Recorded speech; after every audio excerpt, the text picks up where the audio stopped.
Bucketheads, and welcome to all you pirates of the Mandalorian. This is another episode of the most disorganized podcast on the internet. Welcome to Under the Helmet Podcast. While you're here, don't forget, do it right now, in this moment. Hit that like button, leave a comment on this video. Let us know what you thought of the Mandalorian. This is going to be a Mandalorian-specific episode. We will talk about the batch finale later because that is a lot to unpack, and we're not going to unpack it here. We want to give it its due time.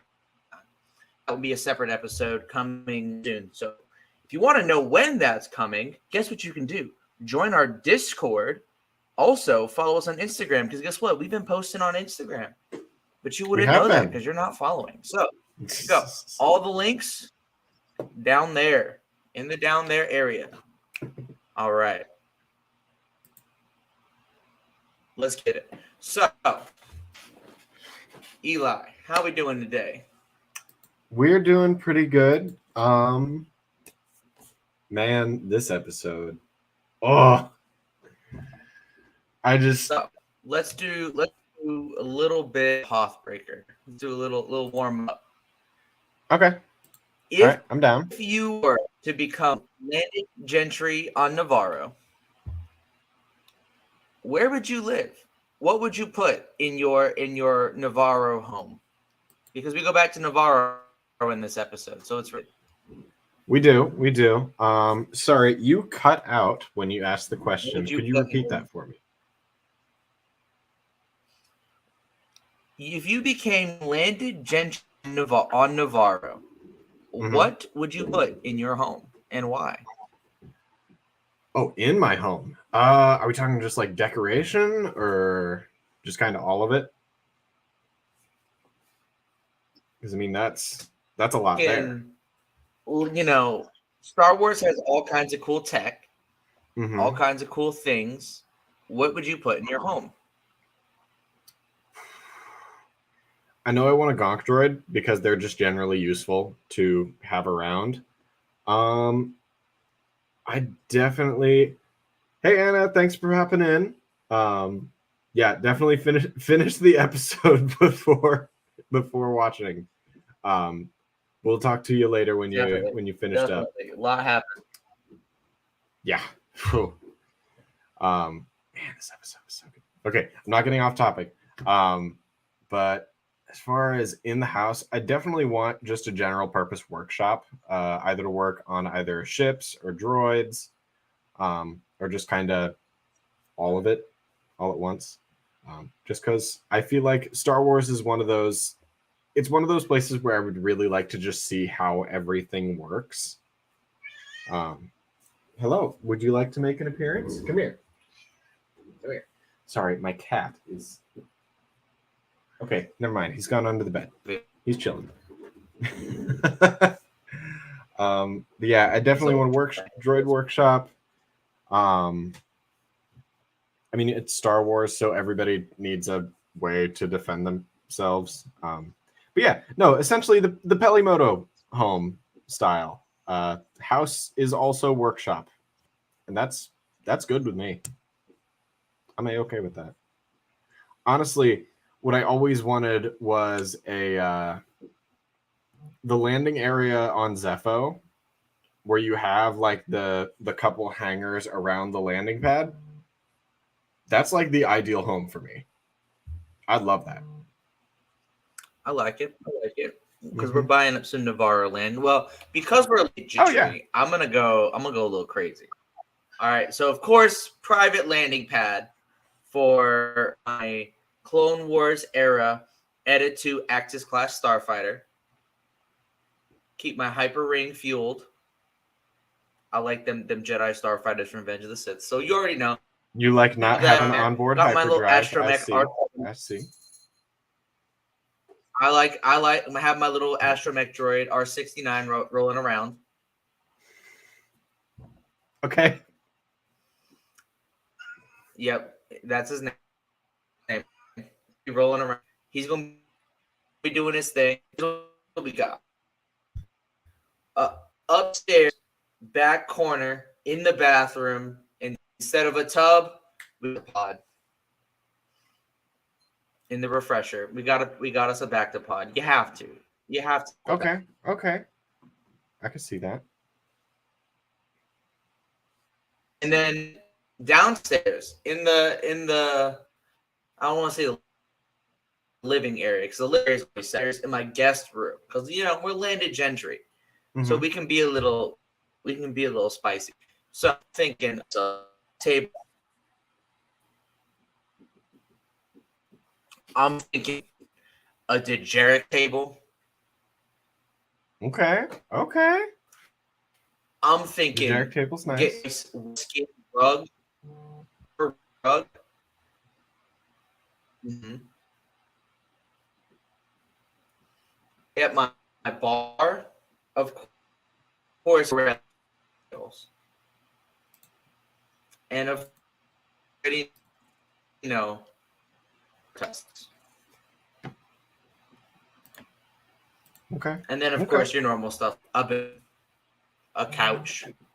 Well, yeah, normal. A hollow TV, 50-inch plasma screen TV, and in my workshop, lightsaber bench.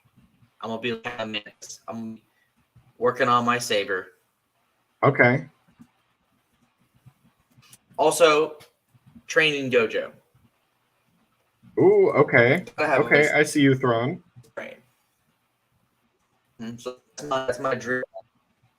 That's my dream Navarro home. No, I was thinking more like a Grand Inquisitor from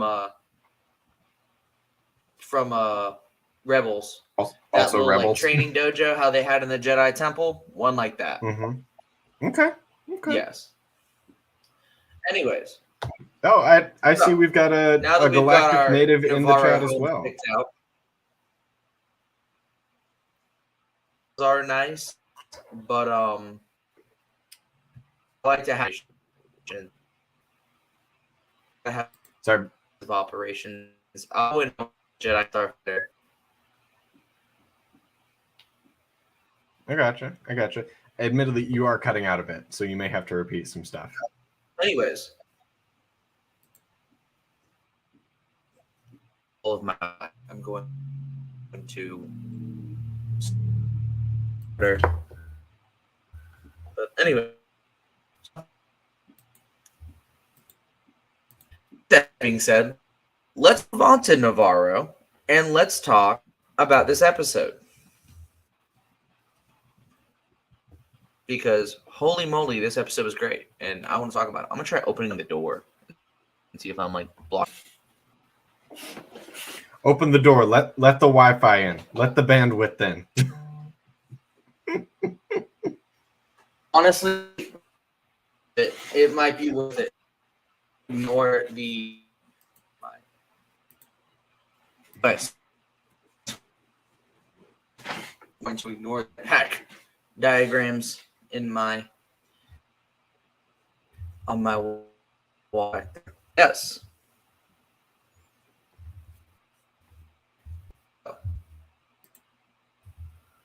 No spoilers. Is episode. This episode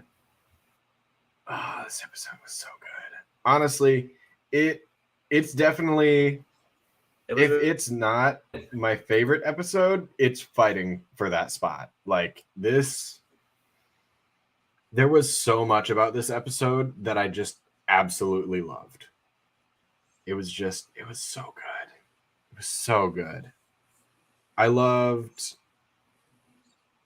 the things that happened that I can't talk about because we're not non-spoilers. But just seeing the dynamics of all of these characters coming together was really nice. And then the little glimpses that we got to, the cameo that we got. There was a big cameo that we'll get to when we talk spoilers.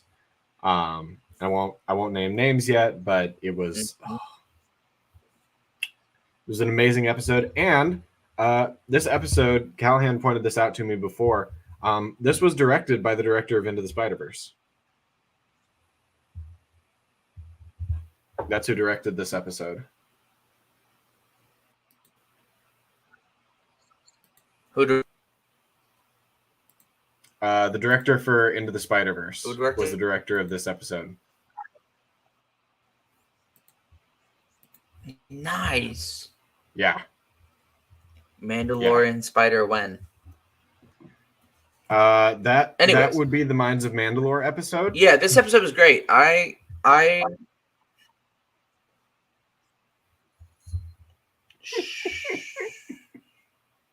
That's that overpriced leg that I'm definitely gonna buy.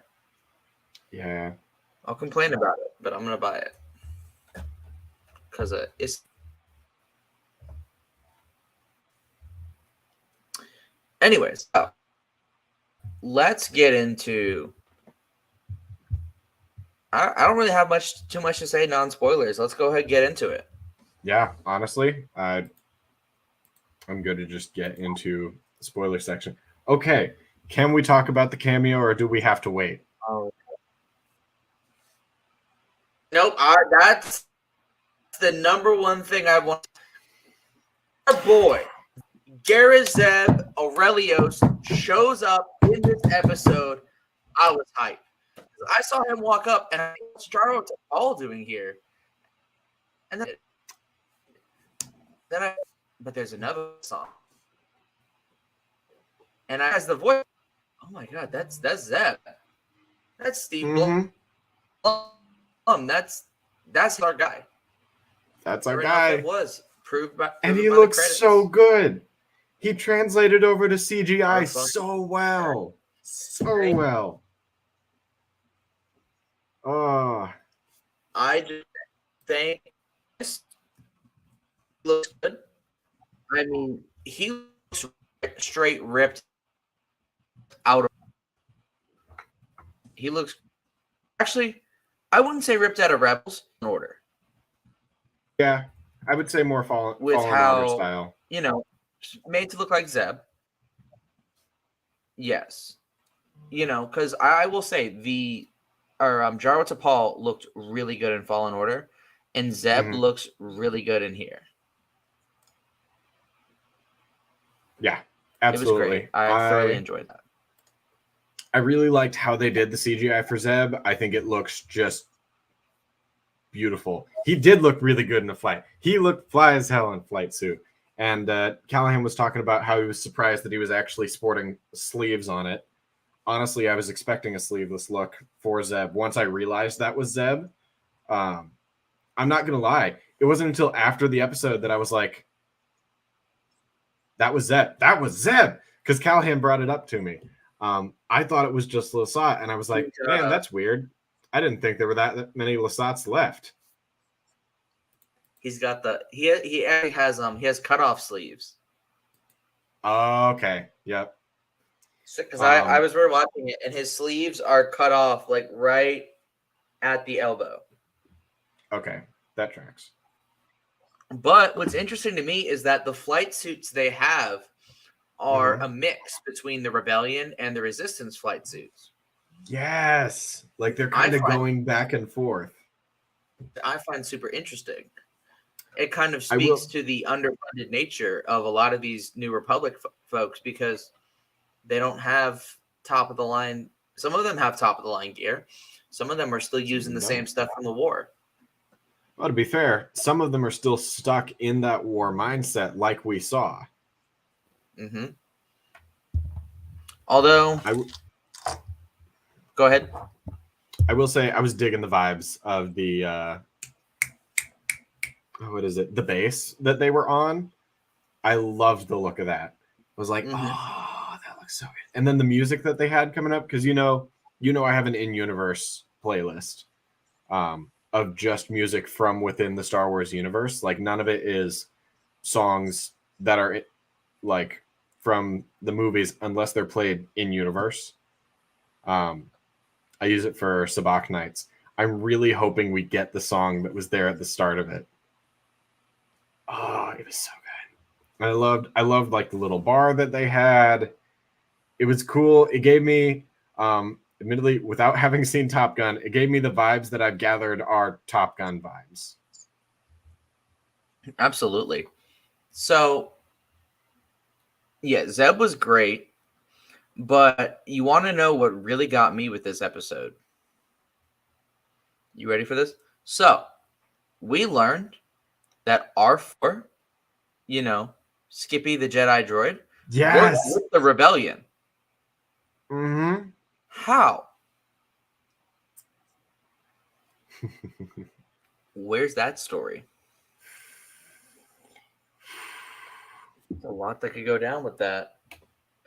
I'm very excited to see that. So, I also love that when he goes to the Mandalorians, Din's just like, "Hey, don't kill him. He kind of helped me out."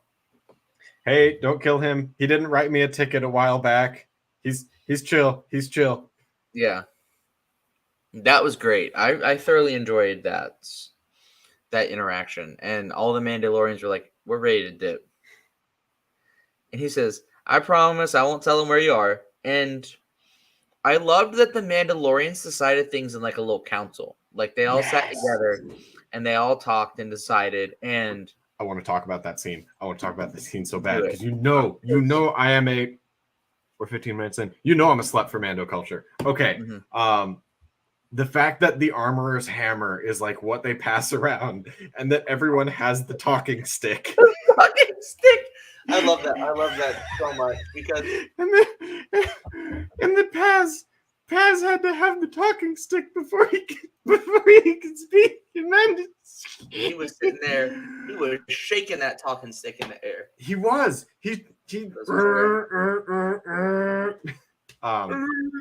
That's a good looking saber. Hold up, can you bring me that saber? What model is that? An Ally Sabers? Saber Forge. That's Saber Forge. Okay.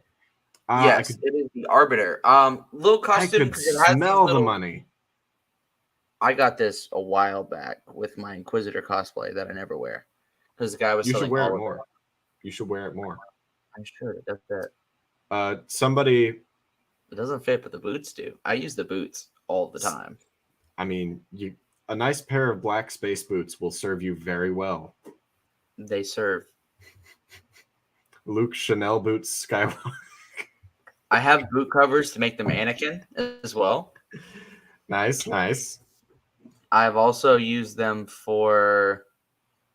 I've used them for so many cosplays. I use them for Boba Fett as well.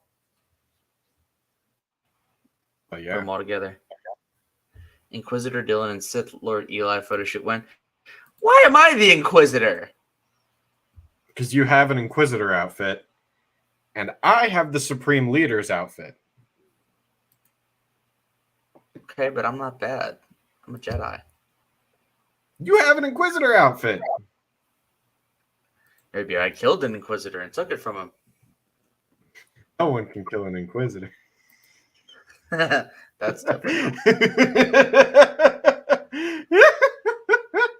One of the best things about Inquisitors is that they very easily die. They do. Unless you're the fifth brother in Battle Scars, in which case you kick some serious ass. He's protected by plot armor. He doesn't count. He's protected by a stupid fucking hat is what he's protected by. He's protected by his stupid hat and continuity. If he didn't show up in Rebels, he'd be dead. I'm just saying. It's part of the reason I wish they'd used an Inquisitor that wasn't the fifth brother for Battle Scars. That is one of my criticisms of the book, is that he doesn't kill Cal. Like, we know he doesn't kill Cal. Like, it kind of, I didn't really talk about this in our episode, but like it kind of loses its oomph because, like in the fight between him and Cal, you're like, everybody in this is going to live. Because Seer's in the Survivor trailer. Yep. Cal's in the trailer. Fifth Brother's in Rebels. So, like, we know he's not. We know he's not going to die. So that's a little frustrating. But yeah, it's neither here nor there. Anyways. But yes, one does indeed die from fall damage. Which is funny because he's a Jarelian Django jumper, which whatever that means. But anyways, back to this episode.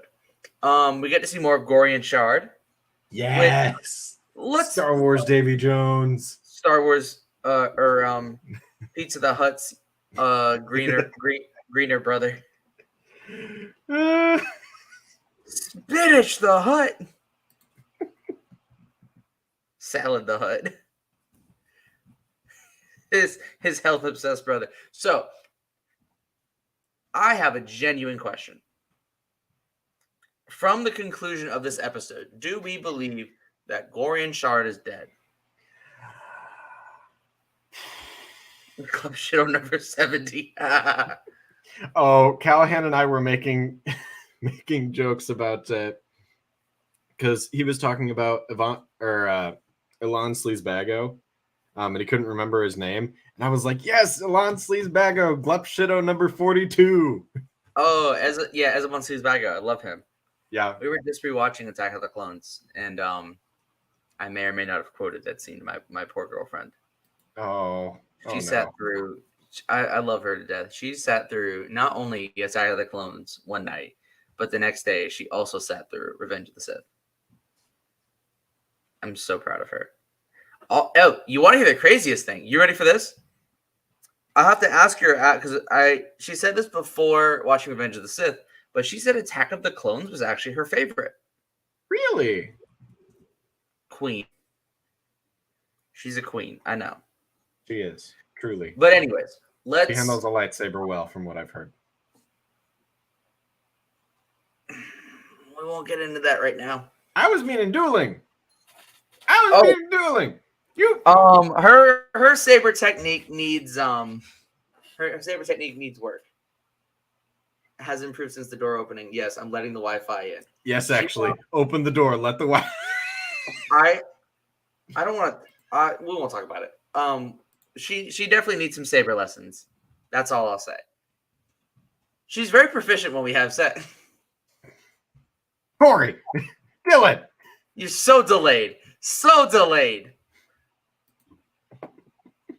I wasn't expecting that. All right, that was.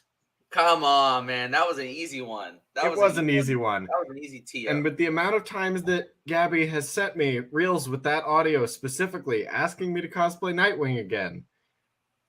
Yes. Is she going to cosplay Starfire? She already has Starfire. Iconic. It's going to be big hair Starfire. And we're meaning big hair Starfire. A look that does not get the justice it deserves. Yes, please. And her contacts look like they're glowing. Nice. Yeah. So, anyway, let me get back to my question real quick. Gorian Shard, does he live or die? You think he's dead? I think he might be dead. I think he might be dead. There's a good chance. Number one, rule in fiction. Yeah, you think he's nobody, dead? no death. Nobody, no death. Well, yeah, that's fair. But also, he is supposed to be a villain in the Skeleton Crew show. I heard about that. Allegedly takes place around the same time. Yeah. So, unless Skeleton Crew takes place before Mando season 3, I don't think he's dead. Because a ship like as big as his has to have escape pods. Oh yeah, definitely. And even one of the guys was like, prep the escape pods. The little I've been calling him Ugnaught Smee, which has unfortunately led to me comparing Gorian Shard to Captain Hook all day. I mean, that is a really good comparison, though. He looks a lot like him. He has a very Smee demeanor. He's like calling shit out to Gorian. He reminded me of the comedic relief guys from Pirates of the Caribbean. Yeah. Oh. Very much so. He gave those vibes. But yeah. I love that what's his name just dips. Yeah, is it literally all the other snuff fighters get destroyed. He dips. Yes. And so I had a theory about that in the event that Gorian didn't live. Mm-hmm. I think what's his name? What's his name? Is it like Vane? Vane. Thank you, Cal. I think that Vane, in the event that Gorian Shard is dead, Vane might pull a Dread Pirate Roberts, if you get my Princess Bride reference. Refresh my memory. So in Princess Bride, Wesley takes on the title of the Dread Pirate Roberts after the Dread Pirate Roberts dies. Apparently, the original Dread Pirate Roberts, his captain tells him, died like 200 years ago. And captains have just been passing it okay. on to the next guy after they go to live in happy retirement. I think Vane might take on that title and become the new Gorian Shard. That's cool. I would appreciate that. That would be sick. Yeah. And that would be a nice little connectivity between Mando and Skeleton Crew. Mm-hmm. Well, because Filoni said that, you know, there might be a Mandoverse crossover event within our time. Which is going to be very interesting to me because why does everybody got to do TV crossovers nowadays? You know, not to be that guy, but the CW did that first. You know who really did that first? Who? Fairly Odd Parents and Jimmy Neutron. Jimmy Timmy Power Hours, man, 1 through 3, and only 3. You're so right. Only 3 and 1 ever played on TV. You could not find 2 ever, but 3 and 1 played. Rewatch those. Mm-hmm. They were good. The animation was actually, it was interesting to see the characters swap over from the animation styles. Absolutely. Timmy looked weird in Jimmy Neutron's animation style, but Jimmy looked perfect in Fairly Odd Parents. But like one is like 3D models and one is like 2D. So like that's easy enough. But that was really interesting. So I do agree. Very revolutionary first time.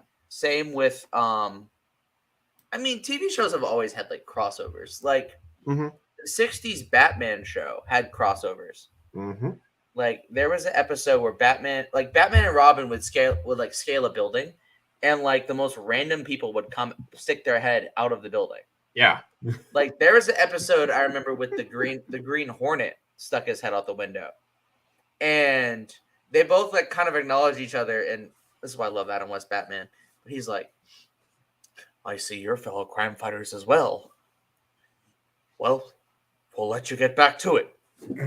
And they're walking away, and the Green Hornet's his partner, whose name I can't remember right now, looks at him. He's like, "Why are they wearing these silly costumes and climbing the side of the building?"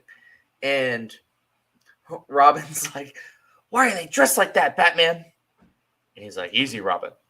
It's not nice to disrespect people's clothing," or like something like that. Because Adam West Batman was full of those zingers. Oh no. Oh no. Eli is frozen on my screen. That is not good. I am not experiencing Wi-Fi problems at this time. Yo.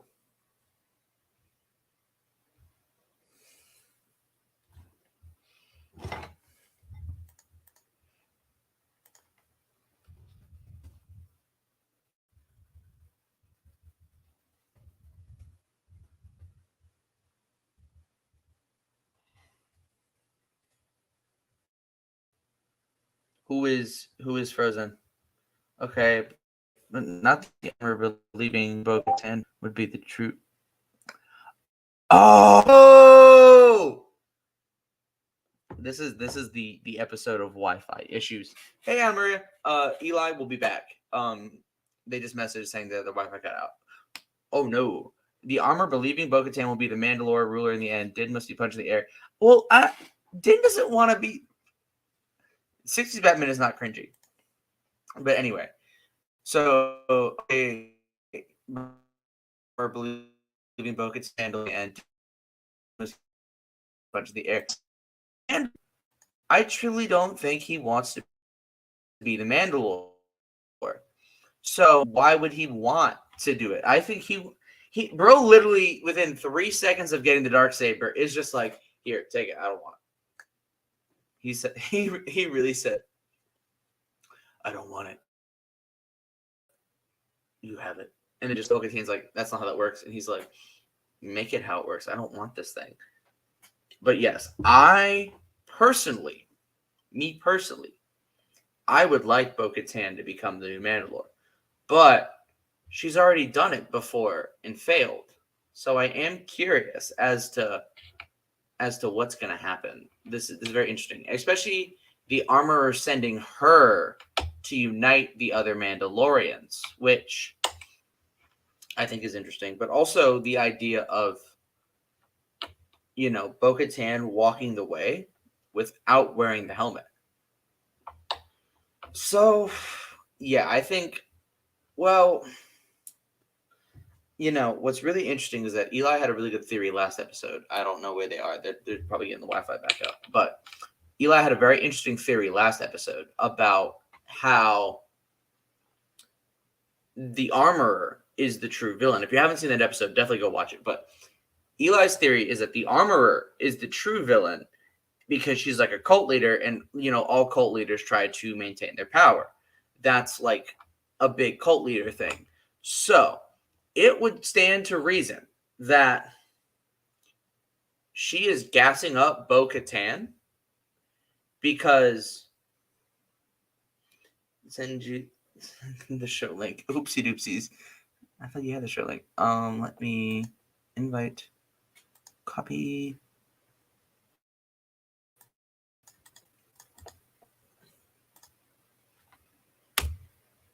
Sending stream link. It is sent. It is away. Yes, a new way has to be introduced.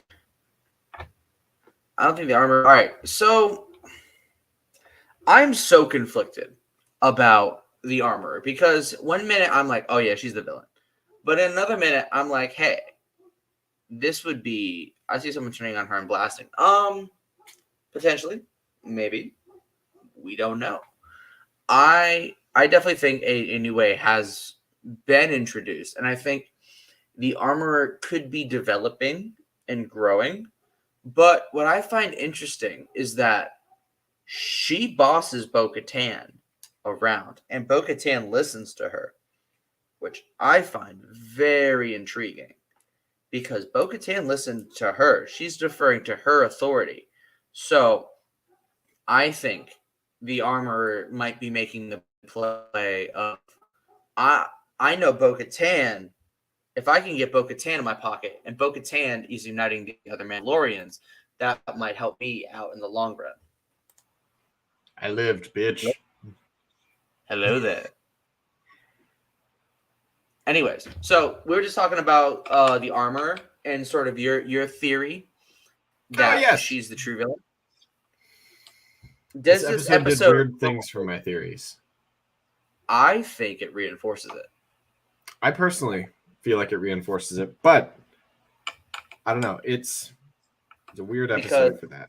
Like you said, the armorers, if her goal is to ultimately rule, it would be very tough for her to take on Bo-Katan and Mando at the same time. Yes. So, if Bo-Katan unites Mandalorians and Din's got the Darksaber, who do they both answer to? They both answer to her. So she might do like a not Gar Saxon, that's the wrong. Like she might pull a Maul from behind the scenes and be like, hey, this is how we're doing things. Your face is frozen. But I hear audio in the back. Okay, we're good. So this is how it feels to be on the other end. It kind of, yeah, except normally there's just, we get your audio for a while and then your video freezes. Typically you don't drop entirely. Yeah, because, anyways, so what I find incredibly interesting is that because Bo-Katan is deferring to the armorer's authority. Same with Din. They both defer to her authority. So it makes sense that she wouldn't rule outright directly, but to get Din and Bo-Katan and to be her puppets, and then she's the top. After the door was open, the Wi-Fi card was reversed. Eli's door looks a little closed back there. You gotta open your... No, my door's open. It goes that way. Ah. Yeah. I'm just using my personal hotspot right now. Interesting. Interesting. Not today. Today is not the Wi-Fi. The Wi-Fi gods are never with us, but they're not with Eli today or me. Because that wasn't working for me earlier. So it is the time. So The only other thing I really want to talk about when it comes to this episode is the battle itself. Because the battle for Navarro, the tactics used were incredible. Oh, I loved it. I loved this episode. Getting to see Mandos working together in their strike teams was so good. That was the coolest part of the episode. For me, was watching them all fight together. And like doing strike teams and like also Paz. Yes, Paz was awesome in this episode. I love how it was like Mando saved my son, so I trust him. Like that's awesome. Yep. I think Paz's speech at the council, so to speak, that was just amazing. I loved the speech. Absolutely. I think with this episode, we see the Mandalorians on Navarro, but then all of a sudden, why is the Armorer's goal still to retake Mandalore if they have a home on Navarro? I'm kind of interested in that.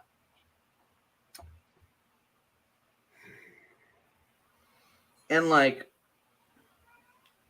I also think of this: why retake Mandalore? Why is it not like it's just kind of there? There's nobody on Mandalore. It's true. Sindari is a wreck. You know, what I find interesting is this reminds me a lot of the book Dooku Jedi Lost. So, or the audio drama, whatever you want to call it. But what I find interesting is in that book, Dooku reawakens a ancient creature under the planet of Sereno. And I think Bo-Katan and Din will not be able to control Mythosaur.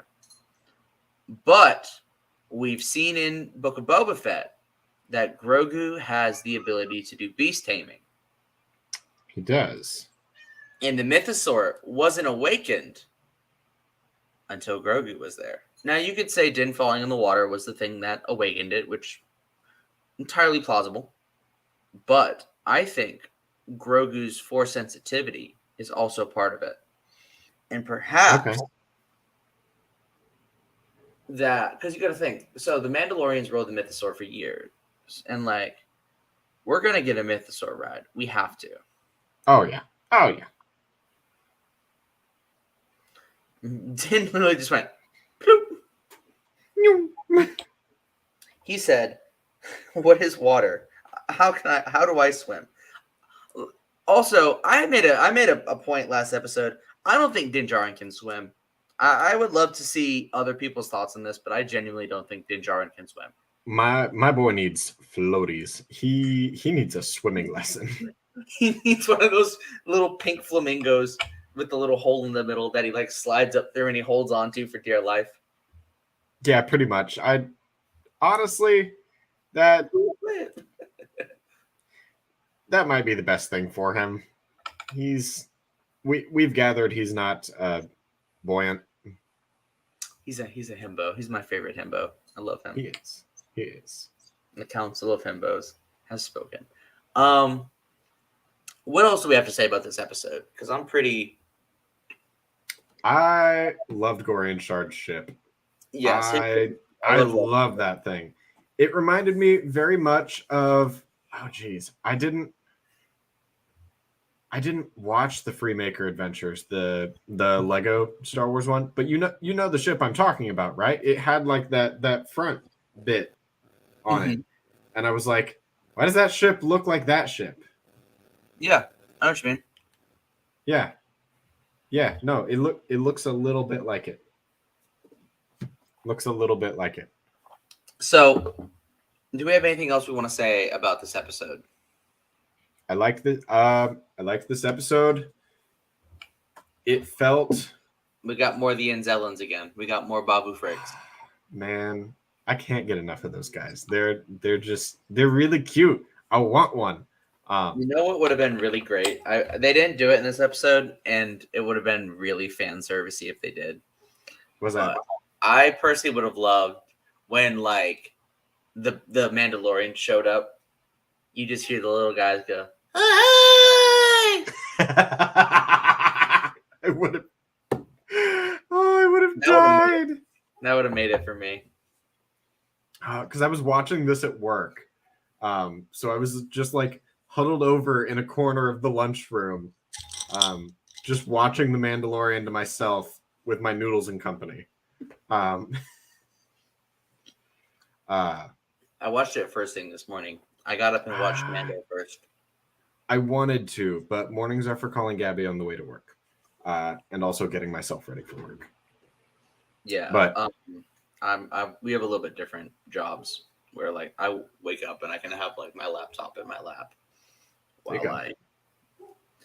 while I hit the keyboard every now and then to keep it from turning off. If you are a part of my work and you're watching this, no, you're not. I don't do that. No, you're not. I'm a good loyal worker. I am like jokes aside. I am a loyal, like, good employee. Okay, Dylan, the disclaimer's over. They're not watching anymore. Disclaimer, please do your job. Don't slack off at work. Cal, it's been great seeing you. Hope you have a good night. Thank you for coming out. See you later, Cal. I did love the Anzel and just being like, it's gonna be okay. It's gonna be okay. Love those little guys. Okay. But this episode very much played out. It played out like an adventure out of a tabletop campaign. You know, because you have the setup, you have somebody come to you for help. You have I could very feasibly see a party being one of the Mandalorian strike teams that goes down into the streets of Navarro. That just it felt it made me want to run a Mando one shot. But yeah, it was good. It was very good. My thoughts on this episode are that I liked it. I did too. I think it's got a lot of good stuff and things to come. The only other thing we didn't talk about is we got to see the New Republic again. And to everybody that called episode 3 filler, you guys are dumb as usual. We got to see good old snake in the freaking grass. Elia Kane, you know, fashy mommy with her. Have you seen the photos of her at the premiere? That woman is jacked. I saw that she's got like arms the size of my thighs, like the double bicep flex. Yeah. Woo. Anyway, listen, I'm just saying. I feel like if she punched somebody with a Beskar helmet on, she would hurt the helmet. They'd feel it inside that helmet. They would be rocked. Slump Amando. Anyway. Yeah, so we see her still in the Republic doing that agitation that me personally, I would join the New Republic in order to get help from the New Republic. But like, we'll see. We'll see how it goes. So, do we want to hop into news and rumors? Absolutely. So, the only other thing is that we see that Moff Gideon did in fact escape from prison. No shocker there. Yes. Oh wait, I have a theory about this. Yes. Hit us with your Beskar theory. Okay. So they find Beskar at the scene. Hit it. We find Beskar at the scene. It's obvious from the what is it?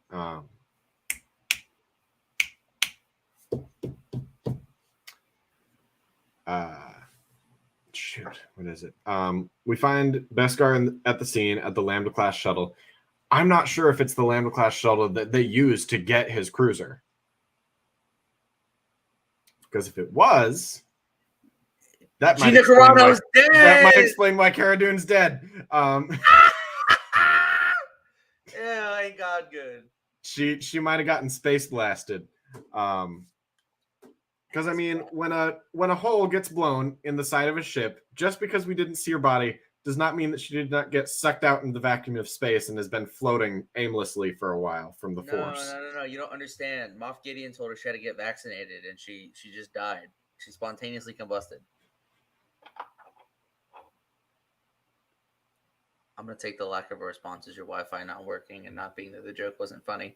No, that's me laughing. I don't always audibly laugh. Sometimes it's a very internal, quiet one. I got you. You're just your face is just frozen, so that's why I was like, Okay. It's all good. It's all good. But yeah, she didn't get back. Moff Gideon hit her with the Fauci ouchie, and then she couldn't hack it. She couldn't hack it. She couldn't take it. Anyway, my theory. Because we have seen came in and bludgeoned her with a bat. We have seen that Bo-Katan's crew have absconded with the Moff Gideon's light cruiser. Which is like, they abandoned me when I didn't have the saber. So, my theory is that this relatively unguided crew of Mandalorians just kind of doing their own thing with a light cruiser. Gideon's troops come back in full force, take the cruiser, slaughter the Mandalorians just out of pure numbers. It's like, don't get me wrong, I'm sure that it was a good amount of well-seasoned fighters, but there were just too many of them. And we've even seen that Dark Troopers were too much for, Mandalorians, even. A couple of them. I'm sure he's still got some Dark Troopers in deploy. Oh, absolutely. But the only thing, I like your theory. I rock with your theory. The only thing about it that I don't like is that it would mean that Casca Reeves died. And personally, maybe they got pulled up, the stormtroopers pulled up on them while they were at like a space gas station, and Casca was inside. She had a bad burrito.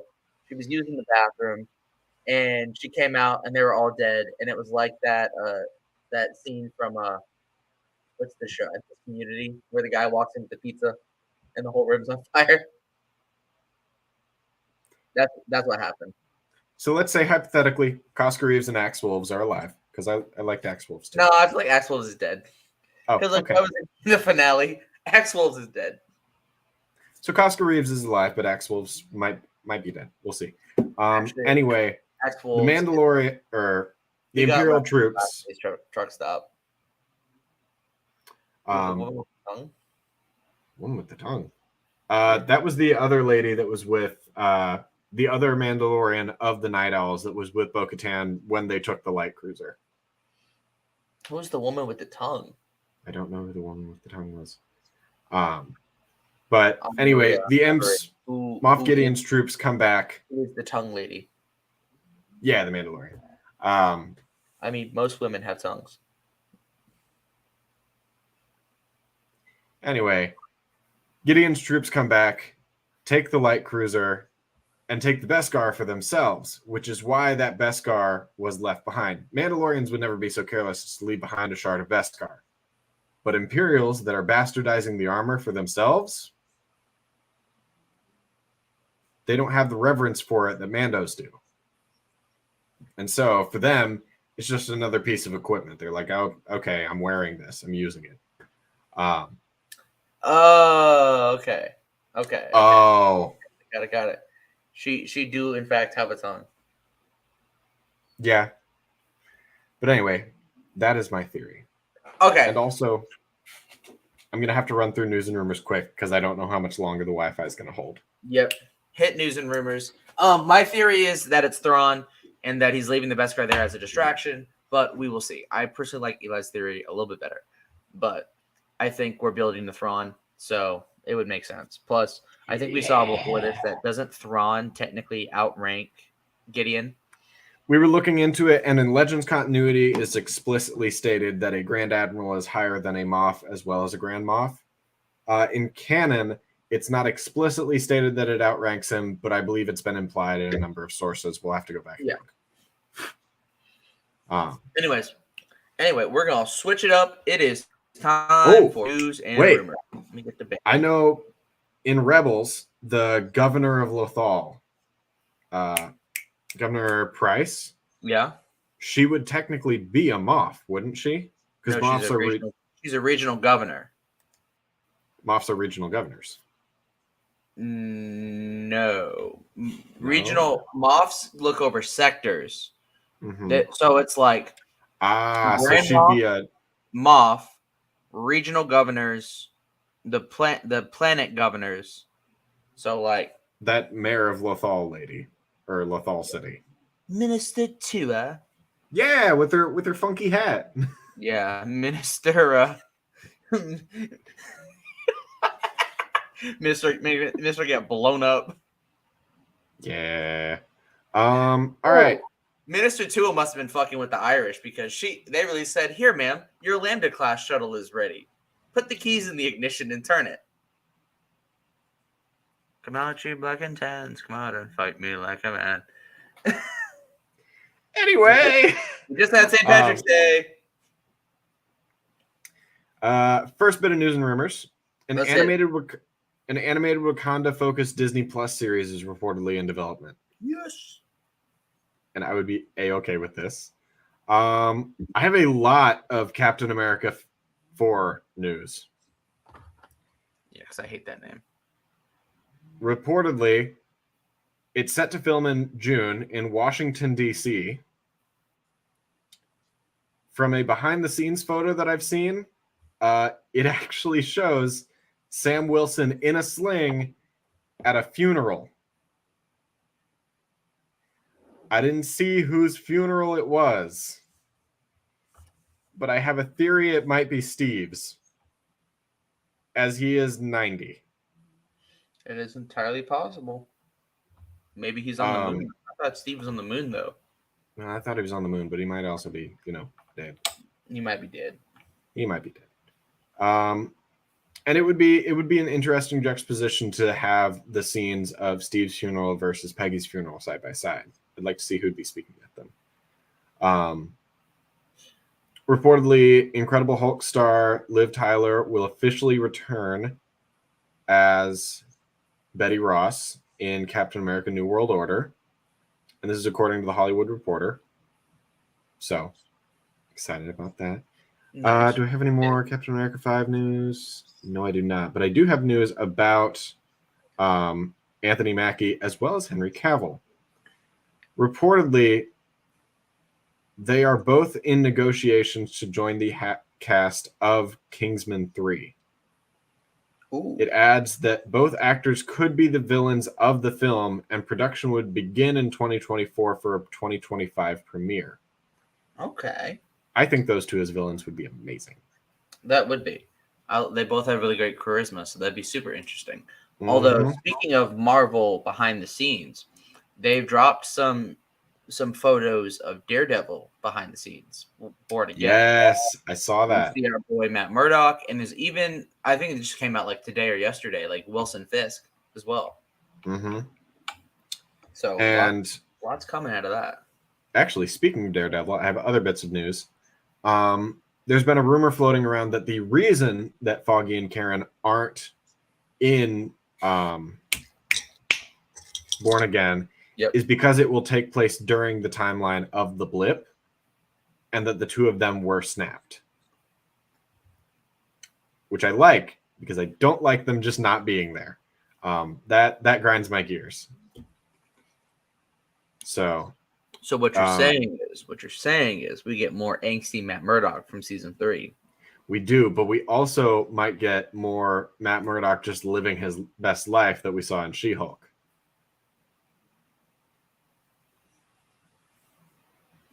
The superhero community's most eligible bachelor. If you want to call him most eligible. I mean, he's a bachelor. Yeah. That is a word you could use to describe him. Absolutely. It is a word. In an exclusive interview with Newsweek, Vincent D'Onofrio has revealed a second season of Daredevil Born Again is already in the works. Quoted saying, and by the second season, there are gigantic payoffs. The fans are really going to get what they want. It's really quite cool to be doing it. Confirming that Daredevil Born Again is getting a season 2. That's awesome. And then I think as well, I saw somewhere that they're going to be adopting the Mayor Fisk storyline from the comics.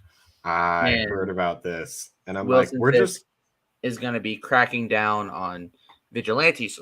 So Spider-Man, Daredevil, Echo, Hawkeye. So that's going to be interesting. I'm excited to see that.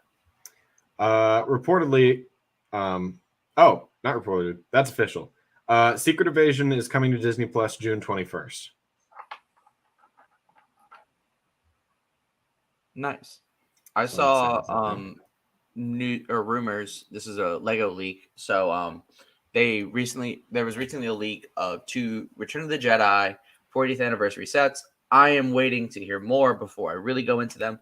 But they're both the diorama sets. So one is the speeder bike chase through the Endor forest, and the other one is the Death Star throne room. Ooh. And who would I want to play Thrawn? I want the voice actor from Rebels back, just personally. I feel like he did really well. I did too. But I would also be okay if I heard them talking on Clone Army Radio, and one of them mentioned Jason Isaacs, the guy who played the Grand Inquisitor, who was voice acting for the Grand Inquisitor. I think that could work really well, but ultimately, I went voice actors first. The Rebels voice actors had their characters somewhat based around them as well, and it just feels perfect to have them back in. And we already got Zeb's voice actor in live action, so there's no reason not to. I want the guy who voiced him in Rebels to do it as well, but I mostly want it because I saw him in the show House of Cards, and he plays a Thrawn-like character. He plays like the president of Russia, like Vladimir Putin, just Putin, but not Putin. You know what I mean? But he plays him, and hearing his voice, even with that slight Russian accent he did, it's Thrawn. He's just straight up Thrawn. So I very much Thrawn. I want him I want him, and he looks like Thrawn. He's got the like thin, very like I don't want to sound too like I'm judging this man too hard, but he's got like a very thin, like razor thin jawline, like super, like he would be a great Thrawn, I think. Okay. I have one last bit of Star Wars news, and I have one last bit of Marvel news. Which would you like me to end with? Let's end with since this was a Star Wars episode, let's end on Star Wars. Okay. Admittedly, the Star Wars news might be the worst, might be the better. But for Marvel news, we have news about Armor Wars. The Department of Damage Control will be the main villain of Armor Wars, which makes sense, as they'd likely be wanting to get a hold of the armor. That being said, the Department of Damage Control will recreate Ultron. Yes. And you know that has me so excited. More James Spader. Because I love Ultron. And with rumors that James Spader had been returning, this all but confirms it. Nice. All right. And finally, Star Wars news. So I'm sure some of us have heard that Damon Lindelof has left his Star Wars movie project, which is unfortunate news. That being said, the Peaky Blinders creator are going to write the movie instead. I've said this before, and I'll say it again. I'm so sick and tired of Star Wars announcing projects and then just like, oh yeah, we're not doing that anymore. To be fair, they didn't announce this one. This was all just rumors that we'd heard through the grapevine. Okay, it was heavily hinted. Still, I hate this. David Lindelof is getting a thing, and the Game of Thrones guys, and Ryan Johnson, and this and that, and bro, until I see it, I hate to say this, but I'm gonna say it straight up. If I don't see a trailer, it ain't coming. And that is it. Honestly, I would even say, because this happened with Eclipse, we ain't getting it until, I hate to call back to a previous episode, but it's been said in the past, and I agree with this sentiment. until I can physically watch it or hold it in my hand, it ain't happening. It ain't existing in my mind. And it's frustrating because I'm so, and like, that's part of the process. But like, we've never had this level of unprecedented access to Hollywood. So we're seeing the creative process at play here. And I don't fault Disney for this. I don't fault Star Wars. I don't fault anybody for this. I fault the fact that we are so frothing at the mouth for anything, any little bit of news, where we don't even take the time to enjoy what we have, which frustrates me. Let us enjoy what we have. Focus on what we have. We're still going to report news and rumors. I think it's a fun little segment. But I want to enjoy what we have. And then when we've enjoyed what we have, then look forward to the future. Because people are like, oh, this sucked. I can't wait for this. Like, bro, you're just going to complain about the same thing.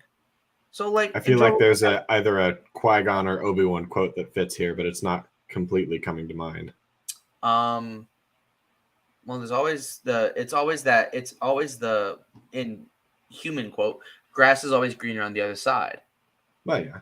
But, you know, I feel like there's something specific, something about the future. I always say, or there's one of my favorites, which is the keep your concentration here and now where it belongs. Yes. Yeah. He's talking to Obi-Wan at the beginning of Phantom Menace. It's one of the first lines. I actually say this as an affirmation sometimes. But Master Yoda says I should be mindful of the future, but Qui-Gon reminds him not at the expense of the moment. Present. Yes. Absolutely. Don't center on your anxieties. Keep your concentration here and now where it belongs. That's always one of my favorites. But anyway, that's a good one. Did you hear Jonathan Majors got arrested? Yeah. Yeah, I did. Yeah. That's going to be interesting. So, I don't even know fully what he was charged with. Apparently, it was some form of. So, I heard it was some form of assault. I don't want to speak on things I don't know. I've heard something along those lines. I don't know 100%. I believe like maybe he was something and like somebody got in his face. He might have been drunk and somebody punched him or he punched her or something. Bro really thought he was Creed for real, but I don't know enough. So that is, I don't want to misreport things. And listen, Jonathan Majors, I know you're not watching this, but I just want to give you a little message. You are not Ezra Miller, and this is not DC, bro. Stop this is Marvel. We don't do that here. We don't do that here. Don't be doing crimes. You are not literally Kang the Conqueror. You are not him. And like maybe it was. There's a lot to the situation that we don't really know about. I feel like Marvel is kind of pumping out the hush money because I feel like that's big news. And like, I don't want to defend him.